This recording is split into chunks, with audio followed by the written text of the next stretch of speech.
On August 14, 1803, in the center of Lima, as most fancy district, the house servants of the Palacios Diaguer big house found something that would shake the ground of colonial Peruvian society. 4 women, a noble mother and her 3 daughters, were all clearly pregnant, and all claiming the same father.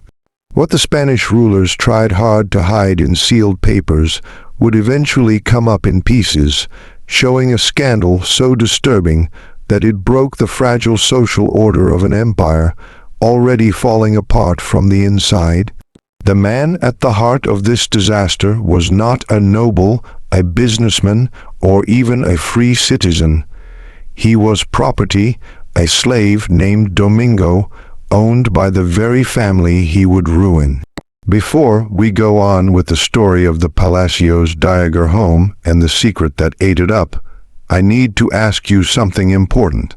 If you are interested in the darkest parts of colonial history, stories that were purposely erased from official files, subscribe to this channel and leave a comment telling us what state or country you are watching from. Your support helps us bring these buried truths to light. This was not a tale whispered in bars or added to by common gossip. This was written down partly in church records, government letters, and family books that lived through the planned removal of proof. What follows is the rebuilding of events that the Spanish bosses thought were too dangerous to admit. The year 1803 marked a strange moment in Lima as history. The city, once the jewel of Spain's South American empire, had begun showing cracks in its golden face. Viceroy Gabriel de Aviles ruled from the palace with a more and more nervous hand, aware that revolution was cooking in nearby lands. The strict class system, Spanish-born, locals, mixed race, native peoples, and enslaved Africans, kept a fake peace through centuries of forced order. The Palacios Diaguer family sat at the top of Lima, as social ladder. Mother Catalina Diaguer Velasco, widow of the late Fernando Palacios, ran her house with the same strong discipline her husband had once used. At 43, she stayed a strong force in colonial society, a woman whose like or dislike could make or break names among Lima. As top families, her 3 daughters showed the fine schooling expected of their class. Isabella, the oldest at 24, had been promised in marriage to a Spanish count's 2nd son, a match planned to make the family's ties to Madrid stronger. Adriana, 22, showed a sharp mind that sometimes worried her mother, asking questions about land management and money matters usually kept for men. The youngest, Sophia, just 19, had a gentle way that made her popular in Lima. As social parties, though some said she seemed dreamy, her mind often somewhere else during talks. The Palacios Diaguer mansion covered nearly a whole block in the San Lazaro district. Its thick mud walls painted the light yellow liked by rich families. Inside, 47 servants kept the house running: cooks, cleaners, stable hands, gardeners, and personal helpers. Among them worked 23 enslaved people, their work keeping up the comfort that allowed the family to hold their social spot. Domingo had entered the house 6 years earlier, bought at an auction after the failure of a sugar farm outside Trujillo. The book listed him as about 30 years old, in great physical shape, able to read and write in Spanish and Portuguese, skilled in wood and metal work, bought for 850 pesos. This last detail, his ability to read, was odd. Most slave owners purposely kept the enslaved unable to read, seeing learning as a possible threat to control. The mother had first put Domingo in the stables, but his wood skills soon earned him jobs all over the big house. He fixed furniture, strengthened doors, and kept up the fancy wood that decorated the main halls. His work brought him near the family in ways that other enslaved workers rarely saw. Measuring windows in bedrooms, fixing locks on private offices, putting up new shelves in the library where Adriana spent her afternoons. Servants later remembered that Domingo spoke little, kept his eyes down in front of family members, and finished his jobs with great care. The head housekeeper, Senora Vargas, once mentioned to the cook that Domingo seemed different from other workers, too careful, too aware, though she could not say exactly what she meant by this thought. The house followed patterns set over decades: church at dawn in the family chapel, breakfast in the formal dining room, the mother meeting visitors in the living room while her daughters did sewing, music lessons, or charity work watching the house's making of clothes for the poor. Afternoons brought visiting hours, big meals, evening prayers. The structure seemed solid, planned to last unchanged through generations. But beneath this carefully kept surface, something had moved. The servants began noticing small breaks in routine around March 1803. Isabella, usually on time for morning prayers, started arriving late, her face pale. Adriana stopped taking her afternoon walks in the garden, instead staying in her rooms with the blinds closed. Sophia got a strange hunger, asking for weird food mixes that made the kitchen staff swap worried looks. The mother herself seemed more and more distracted during her regular meetings with Father Tomas Calderon, the family priest. He noticed that her hands shook a little as she held her beads, and her usually perfect saying of prayers sometimes stumbled. When he gently asked about her health, she insisted everything stayed perfectly normal, though her voice suggested otherwise. By late April, the house's head sewer went to Senora Vargas with a disturbing thought. All of the mother's dresses needed changing at the waist, so did Isabella's and Adriana's and Sophia's. The sewer whispered that the changes suggested a pattern she had seen many times before, the clear growth of pregnancy. Senora Vargas pushed away the thought as chance, perhaps the result of Lima, as unusually rich social season leading to eating too much rich food. But the sewer kept on, pointing out other signs. The way the younger women now avoided tight clothes, the mother's sudden hate for certain foods, how often all four women went to their rooms claiming tiredness. This mixing of signs across four women of the same house stayed medically unlikely yet undeniable. And while pregnancy itself was not a scandal, widows married again, daughters found husbands. The lack of any announced matches, any visiting men, any real reason for these conditions created a hole that worry and guessing quickly filled. The morning of August 14th began like any other. Dawn light came through the mansion's high windows, casting shapes across the tile floors. Servants moved through their set routines, lighting fires in the kitchens, getting washing water ready, setting the formal dining room for breakfast. The air carried the familiar smell of baking bread and burning wood. At exactly 6:00, the morning bells called the house to the chapel for prayers. The servants gathered in their set area, heads down, while the family took the fancy front seats. Father Calderon led the service, his practiced voice bouncing off the painted walls showing scenes from the lives of saints. But this morning, something was wrong. Only Adriana appeared for prayers.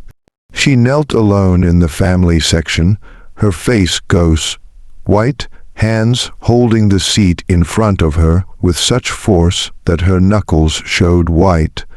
Father Calderon paused in his speech, looking toward the empty seats, where the mother and her other daughters should have been. In 6 years of serving as the family priest, this had never happened, not during sickness, not during sadness, not during any event. The priest swapped looks with Senora Vargas, who stood near the chapel door. She gave a small worried shake of her head. She did not know where the other women were. Father Calderon finished the prayers with unusual speed, sent the servants away, and immediately went to Adriana. "My child, where is your mother, your sisters?"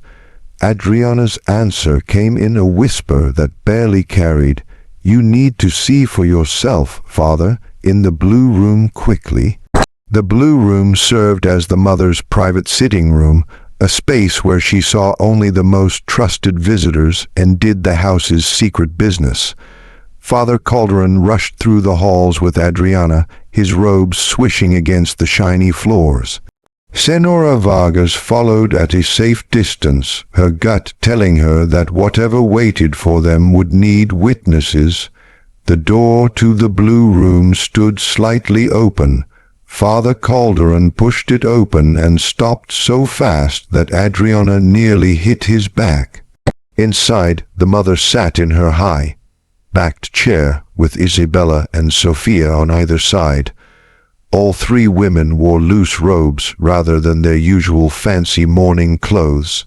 The August sunlight coming through the windows lit up what clothing had before hidden, clear swelling in all 3 women's middles, the clear shape that no amount of cloth moving could hide any longer. The priest's hands went to his chest, holding the cross hanging there. "Dear God in heaven, close the door, Father," the mother said, her voice carrying the order of decades of power despite her clear distress. "What we talk about must not reach beyond this room." Senora Vargas, standing in the hall, caught the priest's eye before he shut the door. He gave her a slight nod. "Stay close. Be ready." Then the heavy wood swung closed, leaving the housekeeper in the hall with her heart beating fast and her mind racing through impossible math. Inside the blue room, Father Calderon struggled to find words. His training in God's law had prepared him for many human failings, cheating, theft, violence, pride. But this situation went beyond any frame his schooling provided. 4 women of the same house, clearly pregnant with no husbands, no announced matches, no real reason. Who, he finally managed, we suspected began in February. Adriana answered, her voice steady compared to her mother's silence. Different times for each of us, but all within about 6 weeks. Who is responsible? The question hung in the air like smoke. Isabella began crying softly, her shoulders shaking. Sophia stared at her hands folded in her lap. The mother lifted her chin, meeting the priest's look with eyes that held equal parts of shame and fight. "Domingo," she said, "the carpenter, the slave." Father Calderon felt his legs get weak. He reached for the back of a nearby chair to steady himself. "That is impossible. The access, the chance, the sheer." He could not finish the sentence, his mind rejecting the meaning even as the proof sat before him. "We did not know about each other until last month." Adriana continued, her cold tone suggesting she had practiced this explanation. "Each of us believed we were alone in our situation. When Sophia's condition became clear, she confessed to Mother. Then Isabella admitted the same. Then Mother revealed her own condition. And finally, when we compared timing and events, we all named the same man." The priest sank into a chair, his mind spinning. How did this happen, under this roof, with servants everywhere, with your name? "He came to us separately," the mother interrupted, her voice hard now. "To repair furniture, to fix a broken lock, to put up shelves. Always with real reasons, always during times when we were alone in our rooms. He was convincing. Father Calderon's religious training fought with his human understanding. The official stance of the church was clear.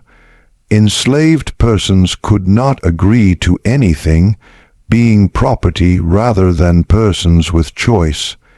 Any intimate contact between an enslaved man and free woman counted as an attack on the woman, regardless of facts. But the mother's tone carried something he could not quite name, not trauma, not fear, but something more tricky. "We must tell the viceroy immediately," he said. "This crime, no." The mother's voice cracked like a whip. "Absolutely not. Do you understand what this would mean, not just for us, but for every family in Lima? If word reaches the viceroy, it becomes official. Official means records. Records means scandal. Scandal means our total ruin. Isabella's match will end. Adriana's marriage hopes will vanish. Sophia's name will be broken. Our family name will become a warning story whispered in living rooms across the empire. But you cannot hide this," Father Calderon argued. 4 pregnancies, 4 children. "We are not hiding them," Adriana said quietly. "We are controlling the story with your help." And so the plot began, born not from evil, but from need, shaped by the crushing weight of social rules and the strict ladder that ran every part of colonial life. In that room, as morning light moved across the floor and servants moved through their jobs in distant parts of the mansion, 4 women and a priest began building a lie that would require the help of dozens of people and the silence of a whole house. But first, they had to deal with the man who had caused this disaster. "Where is Domingo now?" Father Calderon asked, working in the wood shed. The mother answered, "He does not know we have found the pattern. He thinks each of us guards our secrets separately. What do you want done with him?" The question carried terrible weight. Under colonial law, an enslaved man who got a free woman pregnant, especially a woman of the mother's rank, faced death. Not a quick death, but one planned for public show, a display of society's power to keep racial and class lines. The process usually involved pain, confession, public shame, and finally hanging or burning depending on what local bosses liked for a show. But death would raise questions. Why was this slave killed? What crime did he do? And those questions would lead to checks that would uncover exactly what the family needed to hide. Sophia spoke for the first time, her voice barely heard. "Please do not hurt him." The other women turned to stare at her. Even Father Calderon looked shocked. He must face justice. The priest began, but Sophia cut him off. "Justice? What justice exists in this world?" Her voice grew stronger, carrying an edge of panic. "He will die because we exist, because the law says his life threatens ours, because the truth of what happened between us cannot fit into any box the church or crown knows. But killing him does not undo our situation. It only adds one more death to the horror we have made." The mother's hand moved as if to hit her youngest daughter, then stopped. Her face worked through a set of feelings, rage, grief, knowing, before settling into grim acceptance. "She is right," the mother said finally. "His death solves nothing and risks everything. We need a different answer." Father Calderon knew he stood at a crossing. His vows ordered him to report this to his bosses, to the civil leaders, to hold up the laws of God and empire. But his human pity, his decades of hearing secrets and seeing the gap between God's law and human reality, pulled him toward a darker path, joining in the hiding. "What do you suggest?" he asked, knowing that with these words he left the firm ground of rightness for the shifting sand of moral grayness. The mother leaned forward, her eyes hard as stone. Domingo disappears, not dead. That makes martyrs and checks. He simply vanishes, sold to a farm in the north, perhaps, or to a mining job in the mountains. Somewhere his voice cannot reach Lima, where his words mean nothing because no one knows him or cares to check his claims. And the children, 3 families, Adriana said, having clearly thought through this plan already. Distant cousins, loyal friends, people who owe us favors. Each takes 1 or 2 children, raises them in other cities. Mother's child goes to family in Arequipa, mine and Isabella's to different families in Cusco, Sophia's to trusted friends in Trujillo. The births happen quietly, the babies travel immediately, and within months our bodies return to normal. We go back to our lives. The scandal dies before it fully starts. And the 4th child, Father Calderon asked, "You said 3 families, but there are 4 pregnancies." Silence filled the room.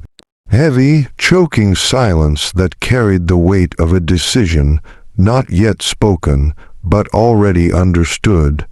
Some babies do not survive. The mother said softly, "Trouble during birth, sad certainly, but not rare. We mourn, we move forward. 1 lost child is simply unlucky. 4 pregnancies at the same time are a disaster that breaks everything." Father Calderon closed his eyes, knowing he had crossed beyond the place of advice into active plotting. "I will need to speak with Domingo first," he said, "to hear his confession, to understand what drove this situation." "No." The mother stood, pulling herself to her full height despite her condition. "You will speak to him only to tell him of his fate. He has no voice in this matter. He never did." Sophia whispered, "The moment he touched any of us, he lost any claim to justice, mercy, or care.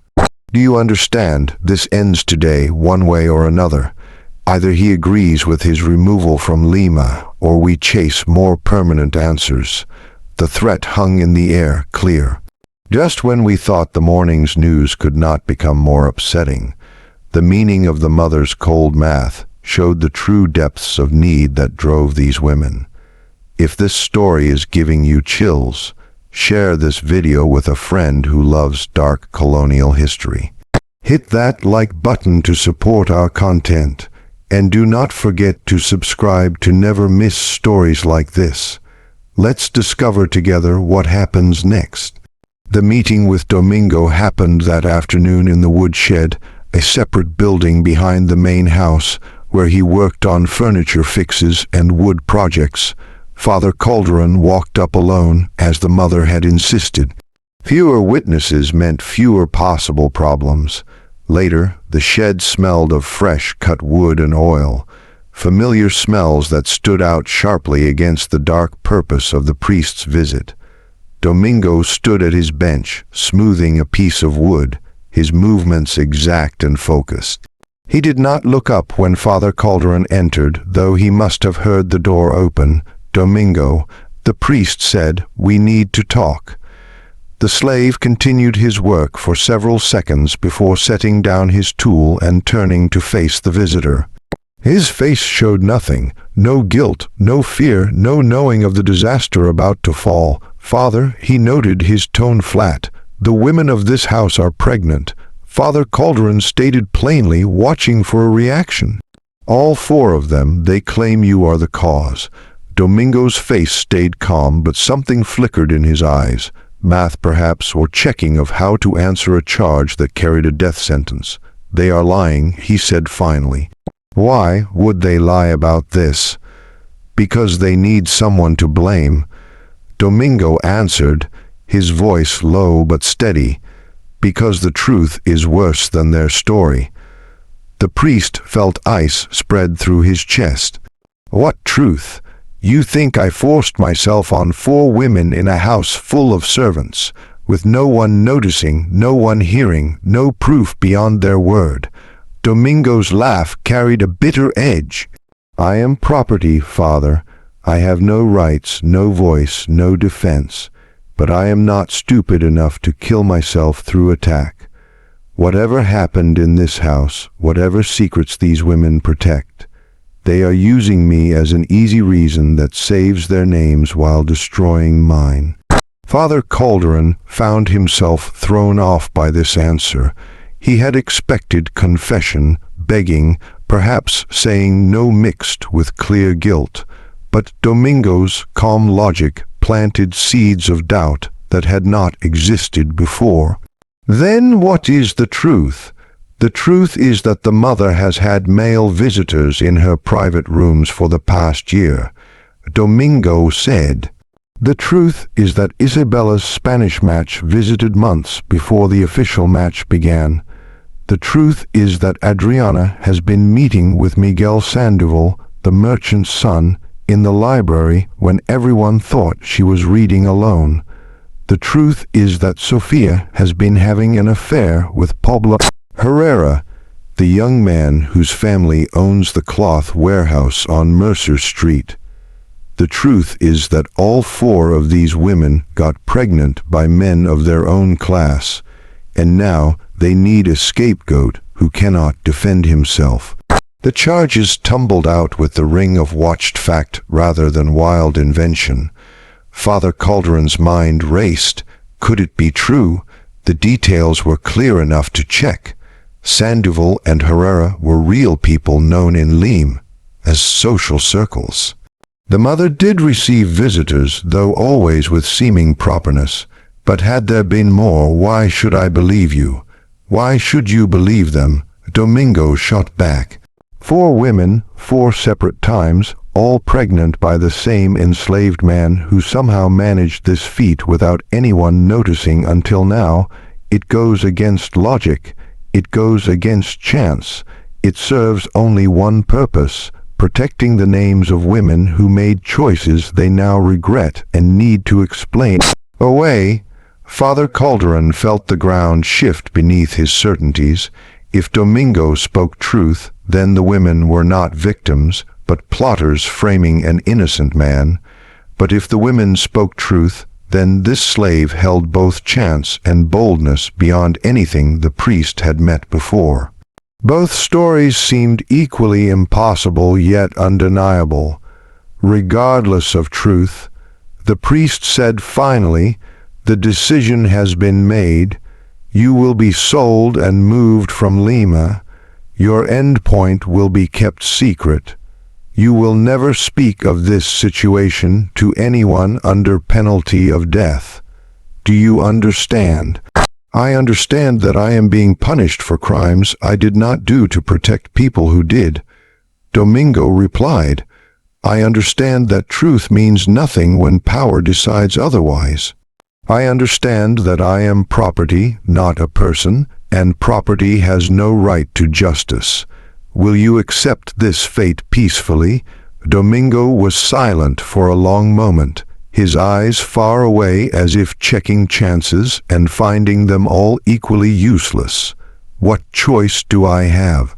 He said finally, "If I resist, I die. If I speak out, I die. If I run, I die. The only path that offers even the chance of life is agreeing. So yes, Father, I will accept my fate peacefully. But the truth stays whether anyone believes it or not."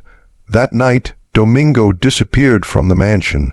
Senora Vargas watched his leaving, seeing as 2 hired men, outsiders who knew nothing of the house's affairs, led him away in the dark. The official story written in the house book stated, "Slave Domingo sold to northern buyer 850 pesos received, moved to Trujillo, based buyer for farm work." But no name of a buyer appeared in the records. No paperwork of sale survived in Lima as official books. No ship list listed a load of enslaved persons leaving for the north in August 1803.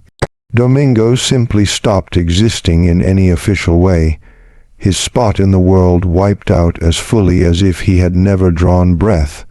The house staff received clear orders: speak nothing of recent events, ask no questions, make no guesses. Those who could not promise silence found themselves fired with small payments and vague words that would make finding new jobs hard. Within 2 weeks, 8 servants had been replaced, and the remaining staff understood perfectly what their kept jobs needed: absolute forced forgetting. The pregnancies continued through autumn and into winter. The mother pulled back from social duties, claiming sickness. The daughters likewise pulled back from Lima. As social calendar, their absence explained by various easy excuses: trips to family lands, religious breaks, help to sick family in far cities. In reality, all 4 women stayed in the mansion, stuck in private rooms on the 3rd floor where few servants had access. A birth helper from Callao, paid well and threatened strictly, tended them regularly, checking their health and preparing for the births that would come in November and December. Father Calderon visited weekly, seemingly for spiritual advice. Actually, to ensure the plot held together. He found the women's moods varied wildly. The mother kept iron control, treating her pregnancy as a work challenge to be managed with the same skill she had always used for house administration. Isabella swung between panic and numbness, spending hours staring out windows at the city she could no longer visit. Adriana had pulled into herself, speaking only when needed, her old mind hunger replaced by grim acceptance. And Sophia talked to her unborn child, whispering talks the priest could hear through closed doors, her voice carrying notes of love and sadness in equal measure. October brought worrying news from beyond the mansion walls. Miguel Sandoval, the merchant's son Domingo had named, had left suddenly for Spain. His family, claiming business needs, required his presence in Seville. Pablo Herrera, the cloth warehouse owner's son, had likewise vanished from Lima, reportedly to manage family work in Buenos Aires. These sudden departures could have been chance, but Father Calderon noted their timing with growing worry. Had the mother made deals with these men? Had she warned them, threatened them, paid them to disappear before anyone could question them about possible links to her daughters? The priest did not ask, knowing that some knowledge carried more weight than knowing could justify. November arrived with storms out of season, rain hammering the mansion's tiles and flooding the streets. In the middle of the downpour on November 19th, the mother went into labor. The birth helper worked through the night while thunder shook the walls and lightning lit up the 3rd floor rooms in stark flashes. At dawn, the house heard a baby's cry, brief, weak, then silent. The child did not survive. Birth helper reported to Father Calderon, born too early, lungs not grown enough. The mother is recovering physically, but the loss has affected her badly. The priest performed final prayers over the tiny body, noting the child's features as he did. Darker skin than expected for the mother's Spanish blood, wider nose, thicker lips. The baby had been alive at birth. He was sure of it. The cry he had heard had carried strength, but the birth helper's face showed nothing except professional pity, and the small bundle she handed him for burial contained a cold infant who bore proof of the very heritage that made its existence impossible to admit. 2 days later, Isabella delivered a healthy boy. The child went immediately to the Sanchez family in Cusco, moved in the night by trusted servants who would never reveal their trip's purpose. 1 week after that, Adriana gave birth to a girl, sent within hours to the Flores house in Arequipa. And finally, on December 8th, Sophia delivered twins, a boy and a girl, both strong and crying. Both shipped separately to families whose names Father Calderon deliberately did not learn. By December 15th, the 3rd, floor rooms stood empty again. The birth helper left with payment enough to buy her permanent silence, and threats enough to ensure it. The servants who had seen any part of the births found themselves well paid and immediately fired. Fresh staff, unaware of recent events, filled the spots. The mother, Isabella, and Adriana took back their places in Lima, as social world that spring their shaped, restored their names intact. Sophia, however, did not recover as expected. She stayed in her rooms, refusing visitors, declining food, speaking to no one. Father Calderon recognized the signs of deep sadness, what doctors called nervous collapse, and what we might now understand as severe sadness after birth mixed with trauma and grief. In March 1804, Sophia died. The official cause, written in parish records, stated consumption, the easy diagnosis that covered many conditions. Her funeral drew proper attendance from Lima, as top families, all expressing pity for the young woman cut down in her prime, none suspecting the weight of secrets she had carried to her grave. The house settled into new patterns, the scandal seemingly avoided, the crisis seemingly fixed. But Father Calderon noticed changes in the women who lived. The mother, before the model of noble confidence, now jumped at unexpected sounds and insisted on keeping lamps burning throughout the mansion at night. Isabella grew a wild fear of darkness, refusing to be alone in any room without plenty of candle light. And Adriana, the thinking daughter who had once questioned everything, now accepted the Church's teachings with wild passion, going to Mass daily, praying constantly as if enough prayer might somehow clean sins she could not name aloud. The fragile peace that fell on the Palacios Dieger house after Sophia's death proved short. In May 1804, a letter arrived from Cusco that would crack the carefully built front the family had put up. Senora Vargas brought it directly to the mother, recognizing the Sanchez family seal and understanding that mail from them could only concern one subject. The mother opened it with shaking hands, her face paling as she read. When she finished, she sat still for several minutes before speaking. "The child is dead," she said flatly. "The boy we sent to the Sanchez family. Fever took him 2 weeks ago." Senora Vargas, the only servant who knew the full size of the scandal, crossed herself. "God rest his soul. There is more." The mother's voice carried an edge that made the housekeeper's stomach tight. Before he died, the child was checked by a doctor. The doctor noted strange things in the boy's looks, features that did not match the Sanchez family traits. Questions were raised. The family is worried. They want promises that no problems will rise from their kind act. Translation: they wanted money to keep quiet.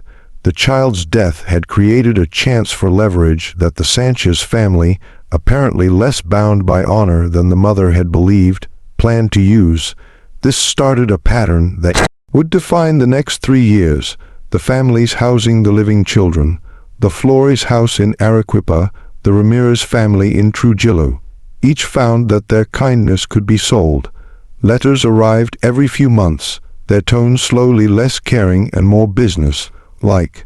The children required schooling, clothing, medical care, all more costly than expected. The families needed payment for their ongoing silence. The costs grew. The mother paid, of course, she had no choice. But the constant drain on the family's money could not continue forever without notice.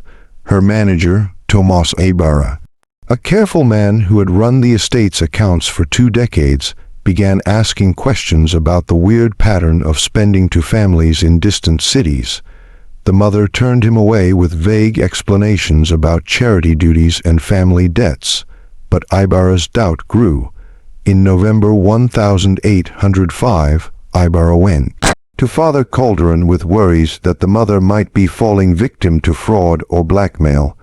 The priest tries to assure him that all costs were real only deepened the manager's suspicions.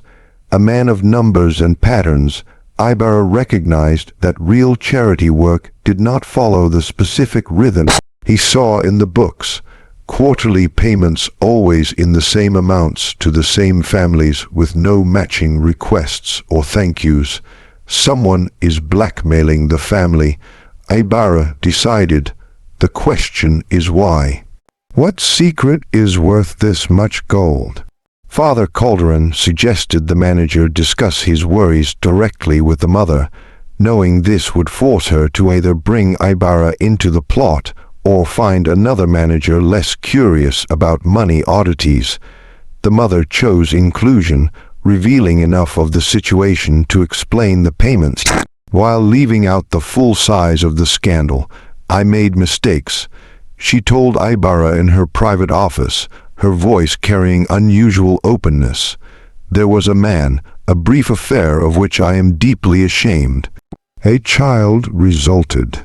The families you have found are caring for that child, and I pay them to ensure the secret remains buried. It was technically truth, just not the whole truth.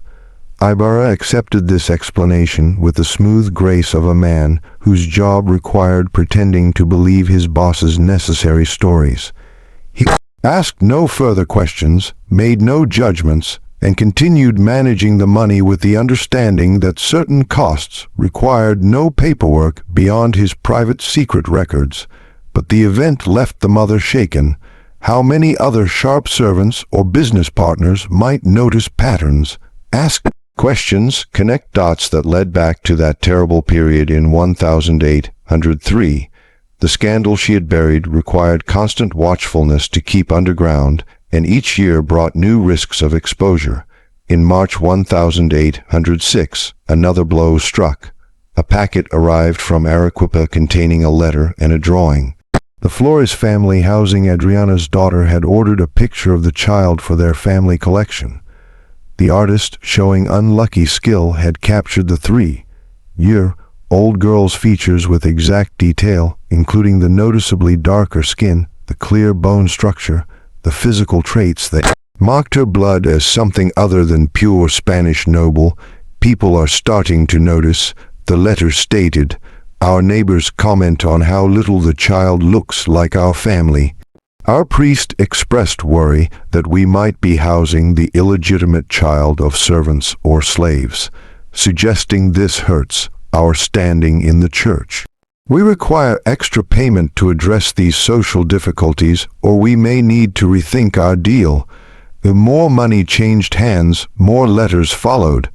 The Ramirez family in Trujillo reported similar worries. The children, now coming up on 4 years old, showed traits that invited guessing. Questions, rumors. The families had taken them on with the understanding that they were distant relatives fallen on hard times. But keeping that story grew increasingly difficult as the children's looks drifted from family norms. Adriana, who had kept strict emotional control since the births, began showing cracks in her calm. She attended Mass constantly, spending hours in prayer, wearing a rough shirt beneath her dresses until her skin bled. Father Calderon recognized the signs of someone seeking punishment, trying to pay through physical pain for sins of the spirit. I dream about her, Adriana confessed during one particularly painful session. My daughter, I never held her, never saw her face before they took her away. But in dreams, I see her perfectly. She has my eyes. And I left her to strangers because her life threatened my comfort. You made the choice necessary for survival. The priest offered, though his own sureness about that judgment had worn away over the years. Survival is not goodness. Adriana replied, we survived by sacrificing others. The man we sent away for crimes he may not have committed. The children we scattered like unwanted cargo. Sophia, who could not live with what we had done. How many more must die to keep our lie? Before Father Calderon could answer, urgent knocking stopped them. Senora Vargas stood in the door, her face pale. Father, you need to come immediately. Isabella has received a visitor from Cusco. They found Isabella in the formal living room facing a young man in travel dirty clothes whose features immediately explained Senora Vargas's alarm. He appeared to be in his early 20s, well-dressed despite the trip's dust, carrying himself with confidence of someone used to respect. His skin tone fell somewhere between European and native, his features a striking mix that suggested mixed blood. "Forgive the intrusion," he said, bowing slightly to the gathered women. "My name is Carlos Mendizábal. I believe you knew my father, Domingo, who worked in this house several years ago." The world seemed to tilt. Father Calderon gripped the door frame to steady himself. How was this possible? Domingo had been sold and moved years ago, his fate purposely hidden. Yet here stood someone claiming to be his son, speaking with schooling and bearing that suggested resources far beyond what an enslaved person could have provided. "We did not know Domingo had a son," the mother said carefully, her political instincts taking over despite her shock. "When did you last see your father?" "I haven't," Carlos replied. "He disappeared when I was 16, sold away by his previous owners. I have spent years tracing his movements, following the trail of sales and transfers, trying to locate him, or at least learn his fate. The trail led me here, to the Palacios Dieger mansion, where records show he worked from 1797 to 1803. I was hoping you might know what became of him." Isabella's face had gone paper white. Adriana gripped the back of a chair with both hands. The mother's face revealed nothing, years of noble training allowing her to maintain calm even as the ground broke beneath her. "I am afraid your father was sold to a farm in the north," the mother said smoothly. "The exact place escapes my memory. It was several years ago, and we have had many workers in that time. I am sorry I cannot be more helpful." "I see." Carlos studied her face with unsettling focus. "It is strange, though. I have checked the shipping records in Callao, the farm registers in Trujillo and Chiclayo, even the mining jobs in the mountains. No record exists of a slave named Domingo arriving anywhere in 1803. It is as if he simply vanished, which is difficult to accomplish with property that requires paperwork for every deal." The unspoken charge hung in the air. Father Calderon stepped forward using his church power to cool the situation. "Records from that period can be unreliable," he said. "Wars, office chaos, simple mistakes. Many deals went unwritten. Your father may well be alive and working somewhere under a different name, as sometimes happened when slaves were sold many times. Perhaps." Carlos's tone suggested he did not believe this explanation. "I wonder, though, if I might speak with servants who worked here during that period. They might remember details that could help me. I am afraid most of our staff from that time no longer work here." The mother replied, "House staff changes frequently. The few who remain likely did not deal much with your father. He worked mostly in the woodshed, somewhat separate from the main house." Carlos nodded slowly, his face thoughtful. "I appreciate your time. If any information comes up about my father's place, I would be grateful if you would send word to me." He gave an address in Lima, where he could be reached, then left with the same unsettling politeness he showed upon arrival.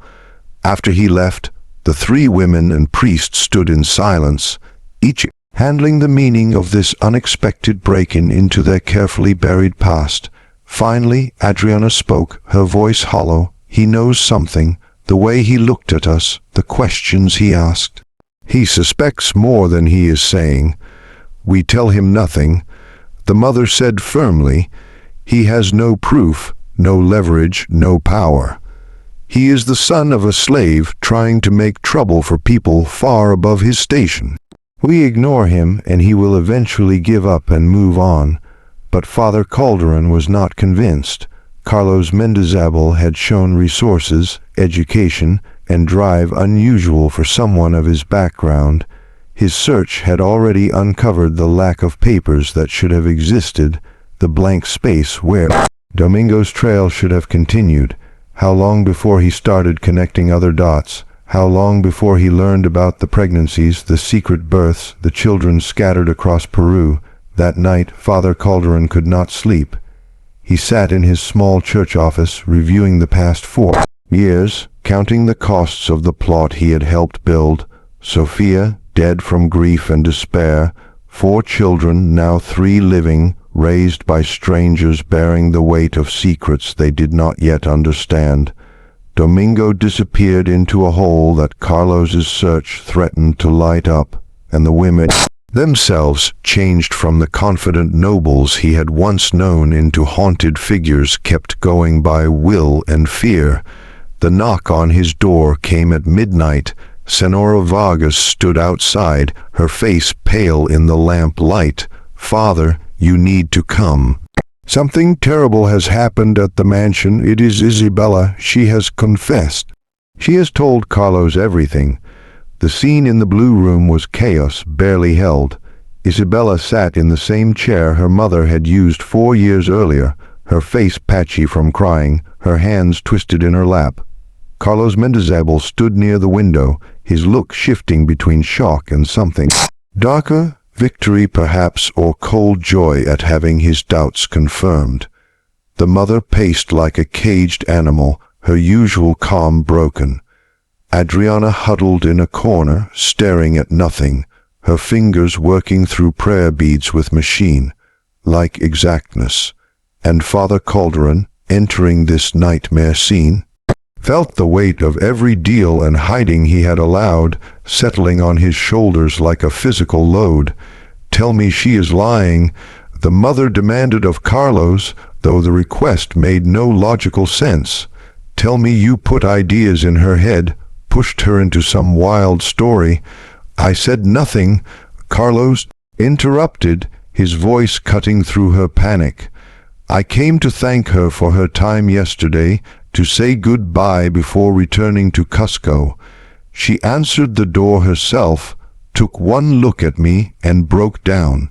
The words poured out like she had been holding them back for years. 4 women, 1 slave, secret pregnancies, children scattered across Peru. A plot that destroyed multiple lives to save names built on lies. "You have no proof," the mother hissed. "Her word alone proves nothing." "I have more than her word."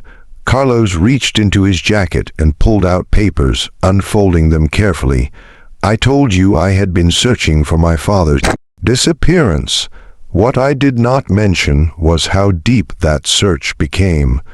I have words from servants you fired in 1803, paid to forget what they had seen. I have letters between you and the families housing your grandchildren, made through helpers who kept copies for safety. I have medical records from the birth helper in Callao, who wrote down 4 births between November and December 1803, all to women of the same house. All children immediately moved to secret places. The blood drained from the mother's face. That is impossible. We were careful. You were desperate, Carlos corrected. Desperate people make mistakes. They trust the wrong servants, pay off the wrong witnesses. Assume silence can be bought when sometimes people keep records as protection. The birth helper, for instance, kept detailed notes about every birth she attended, including yours. When she died 2 years ago, her daughter found the records and, finding them strange, showed them to a lawyer who happens to be my friend. Father Calderon felt his legs weaken. The entire plot, the years of careful hiding, had been coming apart behind their backs while they remained ignorant of threads being pulled. "What do you want?" he asked, knowing the answer would be terrible. "Justice," Carlos said simply, "for my father, who was banished or killed to cover your crimes. for the children you abandon, for the truth you have buried. I want the full story written down, admitted, made public so that everyone knows what the noble Palacios Dieger family did to protect their precious name. That is revenge, not justice, Adriana said quietly from her corner, speaking for the first time. You want to destroy us the way we destroyed your father. Can you blame me? Carlos's voice carried raw pain beneath the surface anger. You took my father from me. You have taken children from their mothers. You have built your lives on a base of suffering and silence. Someone needs to tell the truth. The truth will hurt more than just us, the mother said, rallying her social skills despite her panic. The children you claim to care about.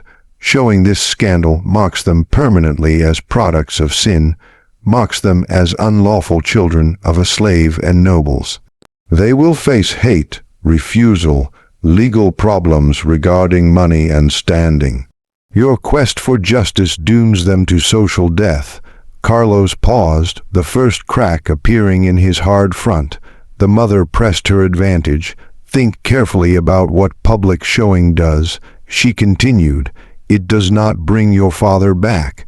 It does not undo what happened. It only spreads the pain wider, destroying innocent children who bear no blame for adult choices. If you really care about justice rather than revenge, you will consider the full results of exposure. Then what do you suggest? Carlos challenged. More silence, more lies. Everyone pretending this never happened while you continue your comfortable lives. I suggest admission, Adriana said, rising from her corner with unexpected strength in her voice. Private admission, written truth kept sealed but saved so the children can someday know their roots without being destroyed by public showing. Payment for you for time lost searching for your father, for the wrong you have suffered. And answers. Tell us what you need to know, and we will answer honestly. No more lies, at least among ourselves. The offer hung in the air, a deal that satisfied neither justice nor hiding completely, but offered a middle path that might save both truth and the people caught in its destruction. Father Calderon recognized the wisdom in Adriana's words, though he wondered if Carlos possessed enough mercy to accept less than full public victory. I want to know what really happened, Carlos said finally, not the version made to protect names, but the truth. Did my father force himself on you, or were you part of it? Was he a monster or a scapegoat? The women swapped glances, long heavy looks that carried years of shared secrets and different experiences. Finally, the mother spoke, her voice stripped of its usual power, sounding almost human in its tiredness. I do not know what truth means anymore, she admitted. Did your father start contact? Yes. Was it forced? That word becomes complicated when talking about dealings between a slave and a free woman. The law says he could never gain agreement because his status made any intimate contact with me a crime by definition. But the law also says I could not agree to him because his slavery meant he lacked the personhood required for real intimate relations. We live in boxes that make honest talk of what happened nearly impossible. Try, Carlos demanded. He was kind. Isabella said softly, tears streaming down her face. When I was alone in my rooms, afraid of the marriage being planned for me, terrified of leaving Lima for a strange country and a strange man, your father came to repair a broken table in my room. We talked. Just talked at first. He listened in ways no one else did. He saw me as a person, not as a political deal or social object. And over time that kindness became something else. The same for me, Adriana added. He treated me as if my thoughts mattered. My opinions had value. In a world where women exist to be beautiful and obedient, your father spoke to me as an equal. I knew it was forbidden, knew the risks, but I was tired of being a pretty object in my mother's household. I wanted to be seen as human, even if only by a man the world called property. Sophia had written about it in a journal found after her death, Father Calderon remembered. She had described Domingo as the only person who makes me feel real, not like a doll set up for others' purposes. The priest had burned those pages, knowing they could never be admitted publicly, but he remembered their painful honesty. The mother's confession came last and hardest. I was lonely, she said, the words seemingly pulled from her throat against her will. My husband died, leaving me responsible for an estate, a social position, daughters whose futures depended on my ability to keep our standing. Everyone wanted something from me, decisions, permissions, judgments. Your father asked for nothing. He came to fix a door lock in my office, and we talked about small things. It was a relief, a brief moment of being just a woman, not a mother or widow, and yes, it became more. By the time I recognized what was happening, the lines had already blurred beyond fixing. Carlos listened to these confessions with a face that cycled through emotions: anger, grief, confusion, knowing. He never forced you, he said finally, his voice hollow. You were all part of it. And when the results became undeniable, you saved yourselves by sacrificing him. Yes, Adriana answered when no one else spoke. We sacrificed your father to save our places. We told ourselves we had no choice. That society's rules gave us no other way, that his life mattered less than our names. We were wrong. We made choices, and those choices destroyed people who deserved better. But knowing we were wrong does not undo what we did. Where is he? Carlos demanded. If you did not sell him north, where did he go? Is he alive? The question hung in silence, heavy as lead. Father Calderon looked to the mother, who looked to Isabella, who looked at Adriana. The truth they had all avoided saying, even among themselves, could no longer be dodged. We do not know. The mother finally admitted. He was taken away in the night. 2 men hired through helpers tasked with removing him from Lima. We were told he would be moved to a far place where his words could never reach leaders, but we purposely knew no details.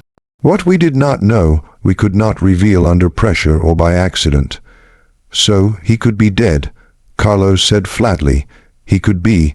Father Calderon confirmed, feeling the weight of possible murder settle on his soul alongside the other sins he had gathered. The men hired for that work. Their silence often comes through permanent answers. We told ourselves he had been moved because believing otherwise meant admitting we might be part of something worse than exile. Murderers, Carlos breathed, looking at each of them in turn, all of you. Maybe not by your own hands, but by your orders, your money, your willingness to look away while others did violence you could not stomach directly. No one argued with this judgment. The truth of it silenced any defense they might have mounted. I want their names, Carlos said, the men who took my father, and I want to see those children, the ones who survived. They deserve to know the truth about their parents, even if the world never does. This is where the deal was struck, in that room on a wet Lime, a night in March 1806, between people who had all been damaged by the same plot in different ways. Carlos would receive names of the men who had moved Domingo along with money to check his father's final fate. He would be introduced to the living children, allowed to build relationships with his half-siblings, given the truth about their shared blood. In exchange, he would keep the scandal private, understanding that public showing would harm children more than anyone else. Father Calderon drafted papers recording the true events of 1803 and their aftermath to be sealed and held in the church's files, open only to direct family after the death of all main players. It was admission without public confession, truth saved but hidden. A solution that satisfied no one completely but protected the most weak parties. Carlos left the next morning with the names Tomas Ibarra had found through his own quiet check of the house's weird spending 4 years earlier. The two men hired to move Domingo hired Muscle from Lima, as port area known, for handling difficult removals, were found and questioned. Their story, when enough gold loosened their memories, proved as terrible as feared. Carlos Mendizabal returned to the mansion 3 weeks later, his face tired, his eyes carrying knowledge that had cost him something basic. Father Calderon met him at the door, seeing in the young man's look proof of the worst possibilities they had all thought of, but never fully said. "I found them," Carlos said without a start. "The men who took my father." They remembered the job clearly. It is not often they are hired to disappear someone forever from a house like this.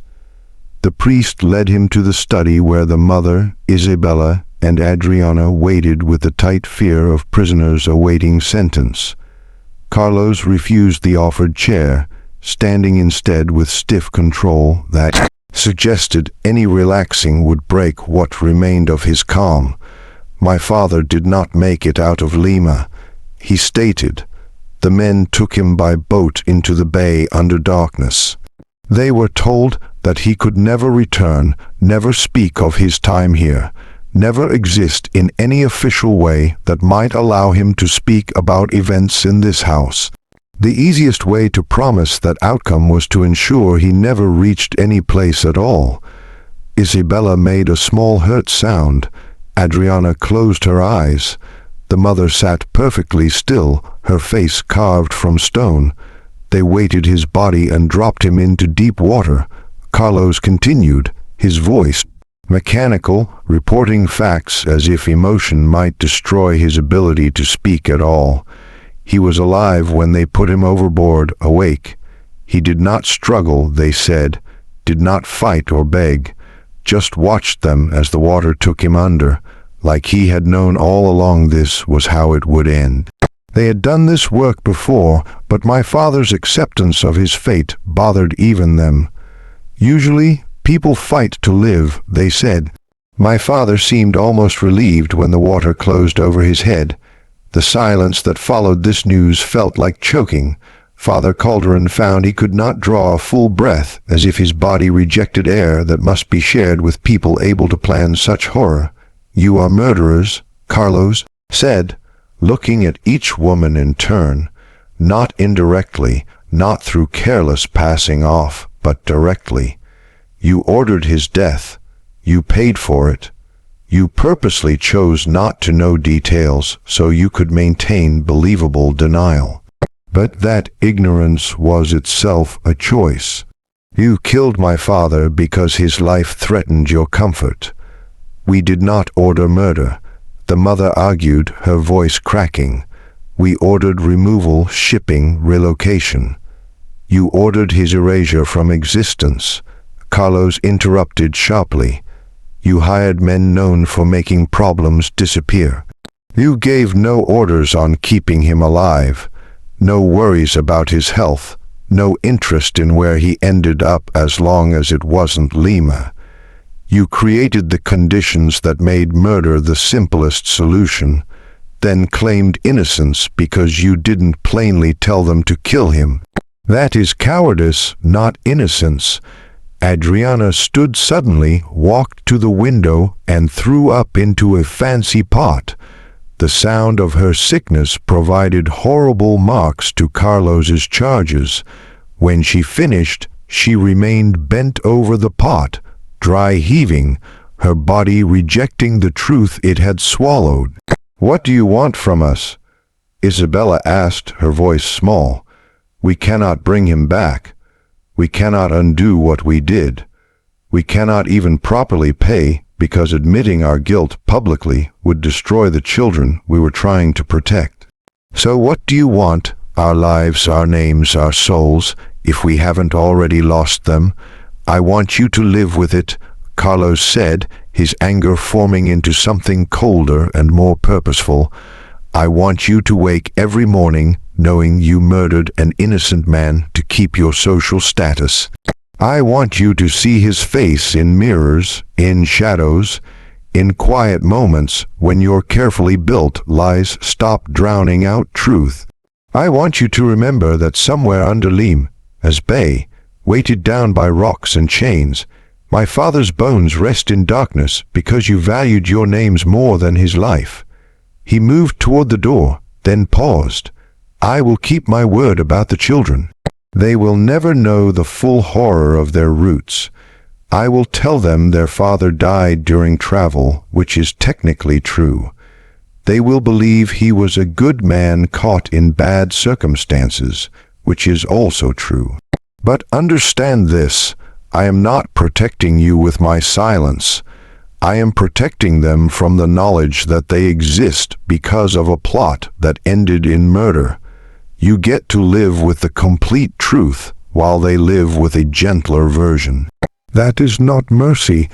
That is ensuring the weight of this sin rests on the people who actually bear responsibility for it." After Carlos left, the three women and the priest sat in silence that stretched into hours. Servants knocked occasionally, asking about meals or meetings, and were sent away. The sun tracked across the sky, lighting, then leaving the study, leaving them in gathering dusk. Finally, as full darkness settled, Adriana spoke. "I am leaving tomorrow. There is a convent in Cusco that accepts women seeking permanent safety from the world. I will take vows, dedicate my remaining years to prayer and payment. It won't fix what I have done, but at least I will stop pretending I deserve the life I have been living.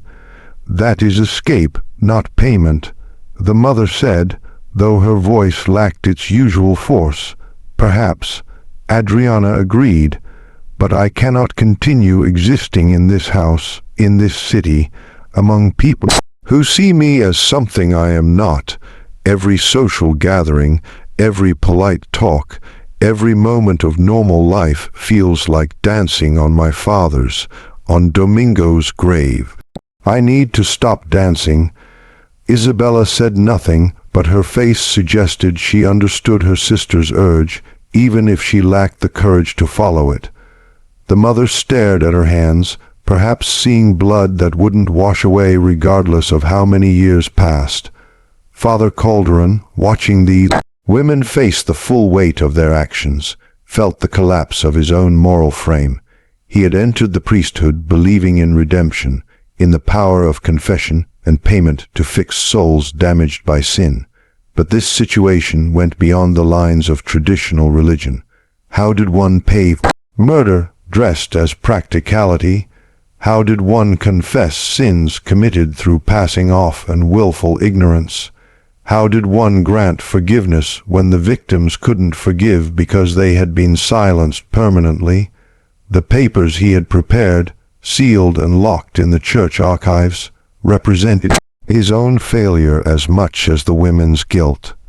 He had helped them bury truth under layers of excuse and compromise, telling himself he was protecting innocent children when really he was protecting his own inability to face evil when it wore the face of need rather than hate. The years that followed, Carlos's news reshaped the lives of everyone touched by the scandal, though most of Lima never knew the truth that had broken behind closed doors. Adriana left for the convent as promised, taking only a small bag of personal items and a large gift that ensured her acceptance despite her lack of genuine calling. She wrote occasionally to her family, brief letters describing life among the sisters, but the words felt hollow, written by someone whose spirit had already left, even though her body lasted. She died in 1811, officially of lung sickness, though Father Calderon suspected she had simply stopped fighting to live. Isabella never recovered her previous social grace. She attended necessary events, kept appearances, but something had broken inside her that couldn't be fixed. She developed a nervous habit of checking door locks constantly, as if keeping physical barriers might protect against memories that needed no doors to enter. She never married, despite several offers from men who saw her family name and fortune without seeing the damaged woman beneath. She lived until 1815, dying in her sleep. Those servants who found her body noted that her face held a look of deep relief, as if death had finally released her from a prison she had lived in for years. The mother survived longest, keeping control of the house until her death in 1819 at age 58. She never spoke of the events again after Carlos's departure, living her life as if that entire period had been cut from time, but those who knew her well noted changes. She gave large sums to groups working to end slavery, supported hospitals treating the poor, funded schools for children regardless of their parents. She never explained these giving urges, but they suggested conscience speaking through the only redemption she could imagine, using her wealth to address evil she had participated in creating. Carlos Mendizábal built relationships with his half-siblings, visiting them regularly without revealing the full facts of their connection. He introduced himself as a family friend, a helper, interested in their welfare. The children, growing into teens and young adults, welcomed his attention without suspecting the deeper ties that connected them. The girl living with the Flores family in Arequipa showed remarkable smarts, eventually marrying a lawyer and raising children of her own. Never knowing her real mother lived and died in a convent, haunted by memories of the daughter she had abandoned. The boy with the Ramirez house in Trujillo learned trade skills that eventually made him moderately wealthy, unaware that his real father's bones rested under Lima's bay, silenced, protect secrets he would never learn. The twin boy and girl that Sofia had delivered both survived to adulthood, raised by a family who treated them with real love despite the mysterious facts of their arrival. They grew up believing their mother had died in childbirth, which was technically true. Sofia had died, just not in the physical act of delivery, but in the spiritual destruction that followed. They occasionally received visits from a sad-faced man who brought gifts and asked about their lives with focus that seemed too much for a family friend, never understanding that Carlos saw in them the ghost of a young woman who had paid the highest price for scandal she had helped create, but couldn't survive. Father Calderon kept his position in Lima until 1817, when failing health forced his retirement to a small church outside the city. He spent his final years trying to write an honest account of the scandal and its aftermath, but found himself unable to finish it. The words felt at the same time too much and not enough, too much detail about private pain, not enough explanation of how good people made monstrous choices.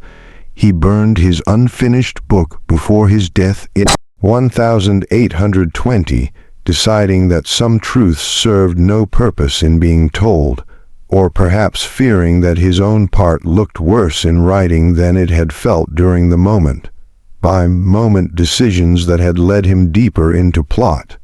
The sealed papers in the church archives remained untouched. Decades passed. Palacios Diaguer family line slowly faded from fame as Peru fought for freedom from Spain, and then struggled to define itself as a new nation. The strict social ladders that had made the scandal so huge slowly wore away, though they never disappeared entirely. The children born from those fraught meetings grew old without knowing the full truth of their roots, protected by silence that had cost so many so much. In 1872, A researcher checking colonial-era church records discovered Father Calderon's sealed papers during an unrelated check into church money. He read them with growing horror, recognizing the meaning of what he had found, but the people involved had all been dead for decades.